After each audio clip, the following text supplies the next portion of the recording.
एक बार की बात है कि एक जंगल में जंगल का राजा शेर और चूहा रहा करते थे।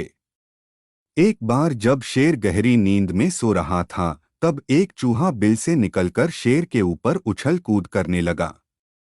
चूहे के इस तरह उछल कूद करने से शेर की नींद खुल गई और शेर ने चूहे को पकड़ लिया। शेर द्वारा चूहे के पकड़े जाने के बाद चूहा बहुत ही ज्यादा डर गया।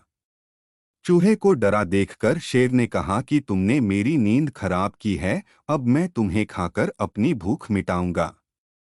अपने को असहाय देखकर चूहे ने कहा कि हे जंगल के राजा, मुझ छोटे से प्राणी को खाने से आपकी भूख नहीं मिटेगी, आप मुझे मत खाइए। हे शेर राजा, मैं विनती करता हूँ कि आप मुझे छोड़ दो। यदि कभी आपके ऊपर कभी कोई मुसीबत आती है तो मैं आपकी मदद कर सकता हूँ। यह सुनकर शेर हंसने लगा। तुम तो बहुत छोटे हो, तुम क्या मेरी मदद करोगे? तुम्हारे विनती करने पर चलो आज तो मैं तुम्हें छोड़ देता हूँ, लेकिन अगली बार ऐसा करने पर मैं तुम्हें नहीं छोड़ूंगा। यह कहकर शेर ने चूहे को छोड़ दिया। कुछ दिन के बाद जब शेर खाने की तलाश में जंगल में भटक रहा था, तो तभी शेर एक शिकारी द्वारा फैलाए गए जाल में फंस गया। शेर अपने आप को छुड़ाने के लिए बहुत प्रयास करने लगा, लेकिन अपने आप नहीं छुड़ा पाया। इसके कुछ देर बाद शेर जोर जोर से दहाड़ मारने लगा। शेर की दहाड़ सुनकर चूहा वहां आ गया।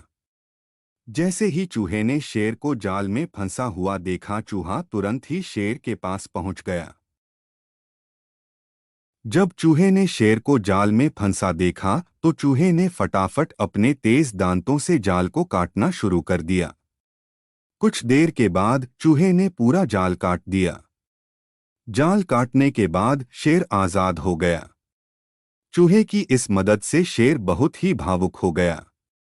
शेर ने चूहे को धन्यवाद दिया और दोनों उस दिन के बाद से अच्छे दोस्त बन गए।